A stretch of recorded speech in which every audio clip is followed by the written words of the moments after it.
So now that we've got books and teaching or education and work experience listed in chronological order, the next thing that might be nice to add are listing some of the skills that you have. So I want you, as a challenge, to create a table where you've got an H3 for the skills subtitle, and then you've got all your skills listed in a column on the left, and on the right you've got some rows where you've listed using emojis to show how familiar you are with each skill, ranging from 5-star to 1-star. Once you're done, you should have a website that looks something like this. So you've got your H3 as a subtitle, and then you've got a table that lists your skills as well as the number of stars that you would rate yourself.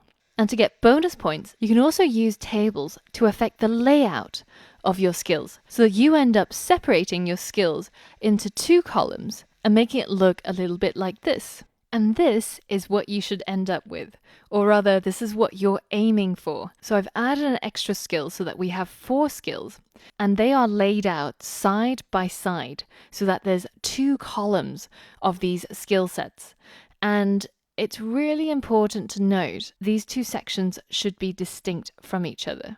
So if you added a 1-pixel border, this is the structure that you will see. 2 sets of skills side by side, distinct from each other.